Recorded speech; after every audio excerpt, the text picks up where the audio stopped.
welcome back. Today I'm going to be talking about the books I read in the month of August. So for the month of August, I read 12 books in total, most of them pretty good. I really enjoyed myself. I read more thrillers than I normally would, and I think because the weather took a turn towards the end of the month, you'll notice a kind of a theme. As the weather went from hot to more chilly and cozy, I definitely leaned more towards the thriller, mystery, kind of something you would curl up in a blanket and read. That being said, I have a lot to go through and I have some thoughts on certain ones, so I'm just going to hop right into it. Just so we're all aware, I'm about to go to work. I'm filming this video before I go because I closed today, and I'm coming to you hot from my dog's bed because this was the best lighting I could find this early. So first on the list, I read The Final Girl Support Group by Grady Hendrix. Grady Hendrix, of course, is one of my favorite horror authors. This was a pre-order. I knew it was coming out, so I knew I wanted to set aside some time this month to read it. This takes place with a group, obviously a support group of women that are kind of casted by the world as final girls. This trope coming from if a woman survives a large mass killing, she is deemed a final girl. That was popularized by like 80 slasher films. So this obviously takes place, a group of support girls all survive these horrific killings, and later on in life, sometimes a couple of decades later, depending on which character we're looking at, girls start to go missing and are turning up killed. So it was very good. I rated this 3.5 out of 5 stars. I really enjoyed myself. Again, he's just one of my favorite authors. One of my favorite horror books from last year was the Southern Book Club's Guide to Slaying Vampires. I had a great time with it. This one was a little less funny than that, and definitely more horror-centric.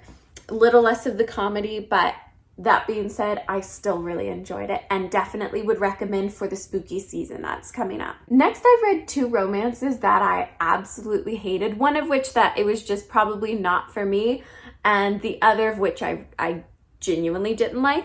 So let's get the one I didn't like out of the way first, and that was Vengeance Road by Christine Feehan. This was my first Feehan book. I really didn't like it. I don't know if maybe I need to stick to contemporary romance or more modern. My understanding is this one's kind of old. I mean, maybe it's not, it's 2019. Maybe I'm a soft romance person. But the problems I really had with this was there were certain areas, it's kind of the problem I had with the last one, where I would qualify it as crossing the line into more of an abusive situation or just an unhealthy, really toxic relationship. Therefore, obviously, I rated this 1 out of 5. I thought it was stupid. Hated the character. I think the guy was named Steele as well. His name was Steele and her name was Breezy.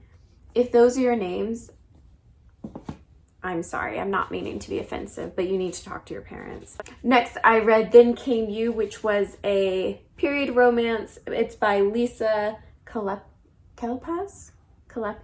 I don't know. This one I rated 2 out of 5 stars. I liked it a little bit more just because I like that kind of era in a romance, mostly because I like Jane Austen, who I would qualify as a romance writer.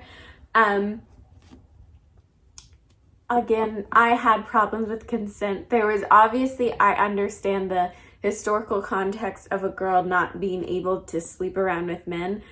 That being said, there were multiple scenes where our main heroine is saying, hey, I don't want to do this. And he just takes it upon himself to go, oh yeah, she does. Which she does, or does she? Because she said no. So consent isn't a feeling you get. Consent is the verbiage of yes, without a power dynamic, without, it's fine, whatever. We're not going to linger too long, but those are the romances I read. I didn't like either of them. I'm going to stick to light romance. Actually, there is one that comes up, but I didn't know it was a romance at the time I read it. So next I read Kingdom of Copper. This is book 2 in the Jin trilogy, I think it's called. Anyways, book 1 was City of Brass. This is book 2. I rated this 4 out of 5 stars. They really upped the ante with this. I love the world. I love the characters. We got to see a little more of a different edge to Ali, who obviously is the prince in the first one. I just really, really enjoyed it. Seeing where the characters are going, even if I get really frustrated with some of the choices they make, I still really liked every aspect of what Miss Chakraborty was doing with her characters and the stories she was trying to tell, and it left off on such a cliffhanger. I have book 3 right there that I bought after I finished this one. I saw book 3 came out in paperback, and these are just like the most glorious floppy paperbacks you could imagine. So I bought book number 3. This left on such a wild note. I cannot wait to sink my teeth into book 3 later this year. Hopefully before the year ends. That's my goal. Next, I read In an Absent Dream by Seanan McGuire. Obviously, I don't even know why I take the time to rate it. This was 5 out of 5 stars. It's very mystical. It's very fantastical. I would really liken all of these to, if you like portal fantasy and you like traditional fairy tales, this is like an adult version of everything you could ask for. Seanan McGuire does a really great job. And this was probably one of my favorite worlds that we get to journey into, if not my favorite world, full stop. We journey into the goblin market in this one, where everything has a price and you have to be careful to make even exchanges and not create a debt, because a debt can have some very nefarious consequences. I loved it. So now, as the weather turns, you will see a slope towards thrillers, and I deterred from my TBR quite a bit here. So next I read Local Woman Missing by Mary Kubica. I really enjoyed this one. Basically, at the start of the novel, the premise is set up that a husband comes home and the wife sees that he's not even really trying to mask the fact that he's having an affair. And we get sort of an internal monologue of just how little she really cares and respects her husband. And as we get towards the end of that setup chapter, she goes for a run and we discover she too is cheating on her husband, but is a little bit better at the execution and being able to kind of pull the wool over his eyes. And that's really where her disdain comes from, is his sloppiness. And next there's headlights and we fade to black. We open back up and a local woman has gone missing, as well as there's 2 timelines that happen. Currently there's a woman missing, and a number of years have passed since a child and another woman went missing in the same local town. So really interesting. I really appreciated the twist. I know depending on what you like to read, there has to be either a realistic twist that you can it's some kind of shocking story that you would see on the news, or I know a couple of girlfriends of mine lean the other way, which is they like more of a villainous twist, maybe something that's not as realistic but more fun to read about. I like a more realistic thriller / mystery. So I really appreciated that book, if that helps, if that's your kind of thing. Next, I read The Guest List by Lucy Foley. I have heard such polarizing things about Lucy Foley. I picked up The Guest List, and I also bought The Hunting Party. I tackled this first. I'll read The Hunting Party when it starts to snow here out west. But it was a rainy day. I blew through this all in one of my days off. And I really enjoyed it, actually. I had a lot of fun with it. Now, let me say, if you are a person that cares about connecting with characters, being sympathetic, anything really like that, I would not suggest this book. Almost unanimously, all of the characters suck. Everybody has bad motivation. The intentions of everyone coming to this wedding on this remote island, a lot of it's just built up on jealousy and people feeling like they have to be there. So for me, I really find that intriguing. Like, I don't have to appreciate or like a character to enjoy a story. Certainly not if they're getting killed. If anything, that really helps. But if that is the kind of reader you are, then I really wouldn't suggest this for you. If that is a little more up your alley, I'll tell you a little bit about it. So a group of people are going to this remote Scottish island for a over-the-top wedding, basically. It's seemingly between these two perfect people, both thriving in work. The gentleman is a B-list TV actor, but big for his social circle, and the woman is a very successful businesswoman. So basically all of that's happening. We know there's a secret or multiple secrets within the group, and there are some dark secrets from the past that might have happened. I really enjoyed it. What did I rate it? I rated it 4.5 out of 5. Okay. This is another book I really hated. When I tell you I hated this book, I probably hated this more than Vengeance Road. And that guy's name was Steele. And I know I keep saying that, but I feel like whoever's watching this really isn't hearing it. His name was Steele. And it ends with us by Colleen Hoover. This is my first Colleen Hoover book. When I bought this at work, I thought it was a thriller. It wasn't. It's like, well, no. What is this? This is a hard romance, thriller, domestic violence. It's a domestic thriller with a side of romance, if that's your thing. This will be the last Colleen Hoover I try. I didn't like it. I didn't like what romance was in this book. I thought they handled domestic violence in a really insensitive and strange way. I can't tell you how much I didn't like this book. It's just not for me, I think is where I'm gonna leave it. I'm getting rid of it. I want it off my shelf. It's just not for me. So with that, you'll see that after that last thriller, that stopped my streak because it put me off. One, because it wasn't a thriller, and two, because it just wasn't my bag, I guess.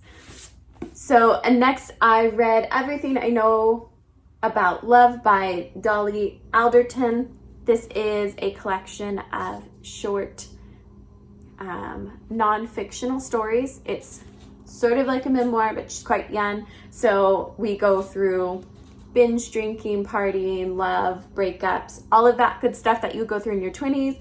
And she put it in a book. I had a lot of fun. I thought it was really funny. I've read her work online before and some of her pieces, so I know I like her writing. I wanted to dive into Ghosts, which is her first work of fiction, but I really wanted to read her nonfiction first and kind of wrap that up in a pretty bow because I've been following her online for quite a while, and I just wanted to kind of put that bit to bed and then I could pick up her fiction. Anyways, I rated that 3.5 out of 5 stars. Would recommend. Would definitely. I'm 28 now, so maybe I'm on the older side of what I would recommend that to. I would say that's more of a 24 to 25-year-old kind of read. Like, I would have loved it if I was 24, 25 at the time. But as I'm getting to a different point in my life, I just really appreciated it and it made me laugh. Next, I finished Rule of Wolves. This took me about 2 months. If you all remember, I started this about 2 months ago, put it down, didn't pick it back up, and I rated it 3.5 out of 5, but like the more I sit with it, maybe it's a 4. Here's the thing. I'll go through it. Obviously, King of Scars, Rule of Wolves is King Nikolai's story. After, it's like the third group of stories we have in the Grishaverse, the first being the Shadow and Bones trilogy, the second being Six of Crows duology, and now we have the King of Scars duology. So I'm going to put this down, but I'm going to talk about it. So some issues I had with it. Okay, no. It's September 1st. We're going to start with positivity. We're going to choose positivity. So, some things I liked about it. I loved Nikolai's story. I loved getting to know Zoya. I loved that we actually got to dive more into the politics of the world. You can tell Leigh Bardugo has a really good understanding of this world she's created, and it's fun.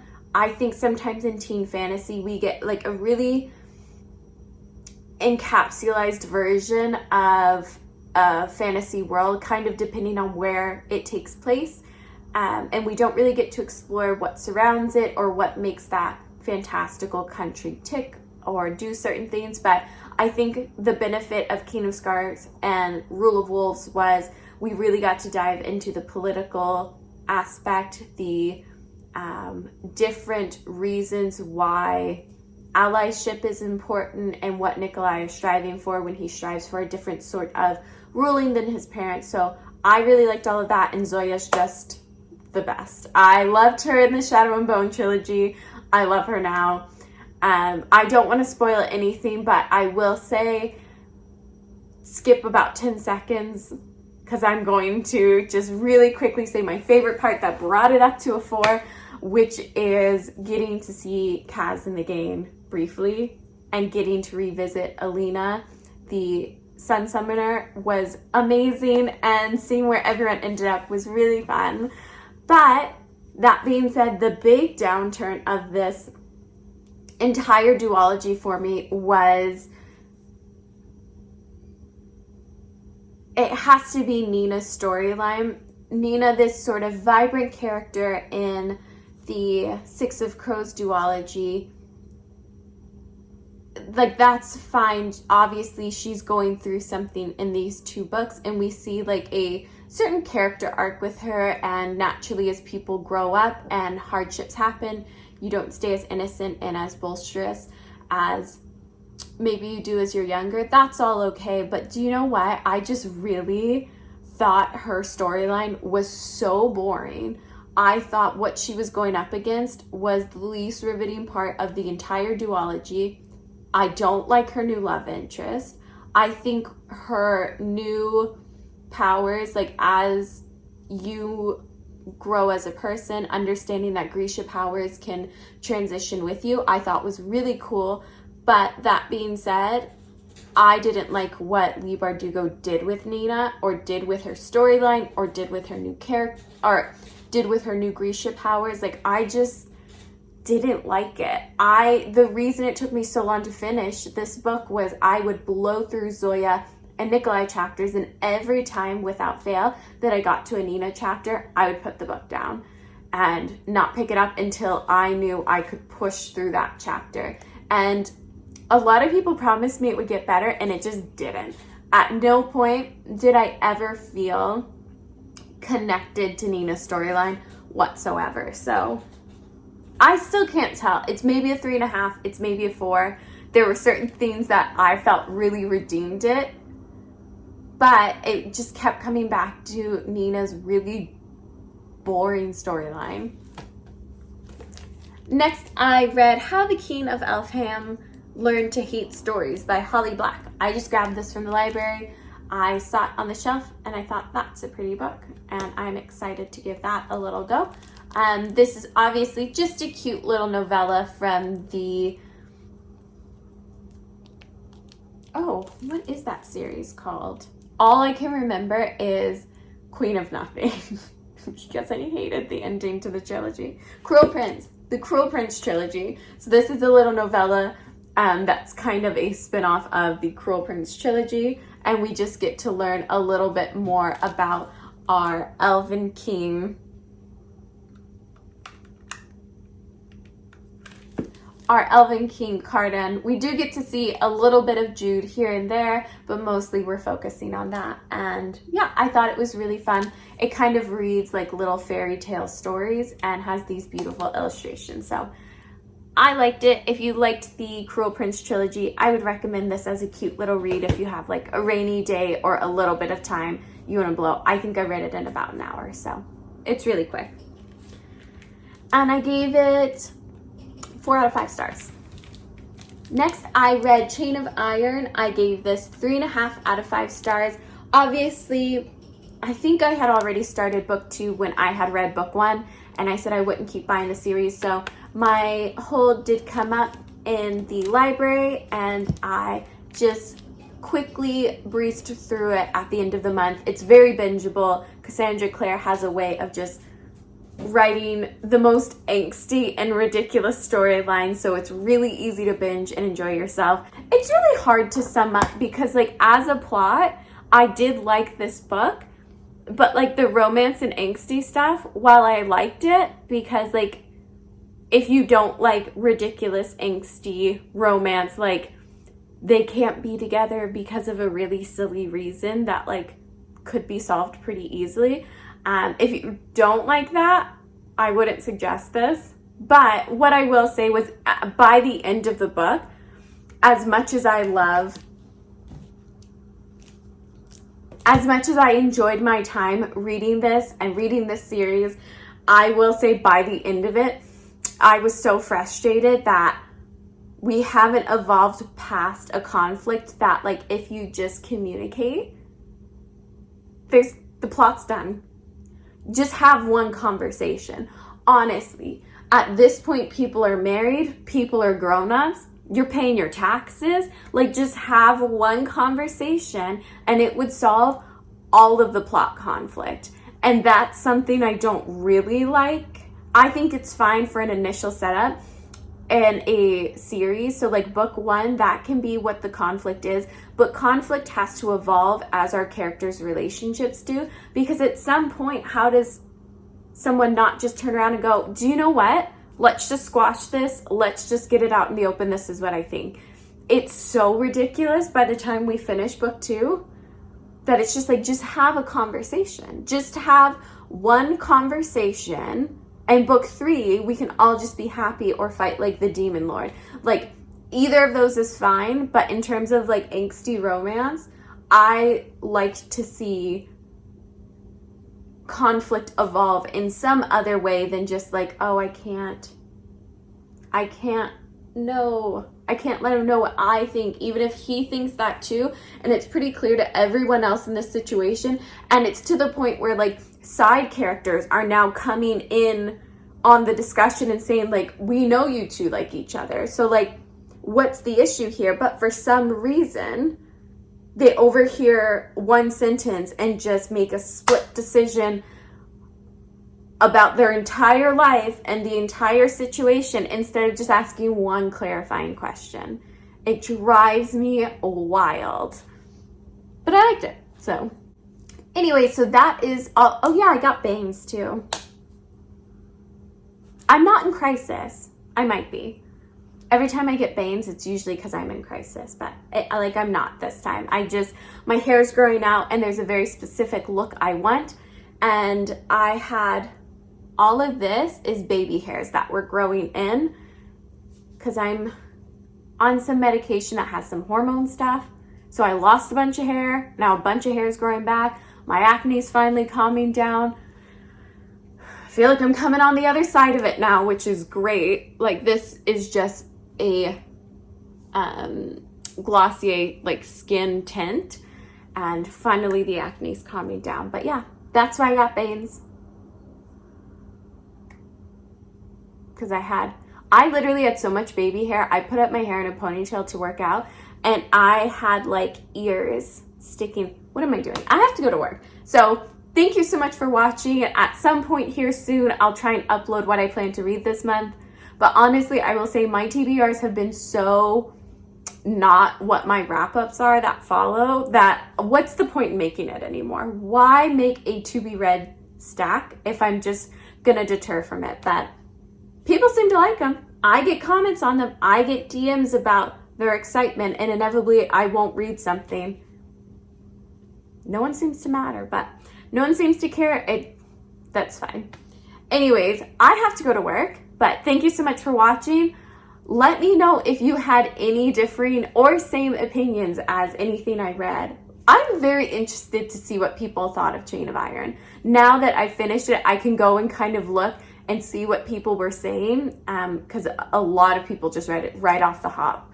But I think after reading book 2, it has only solidified me, and I'm not going to be buying the series. I'll read it as it comes out. I'll put holds through my library, and I think that'll be just fine.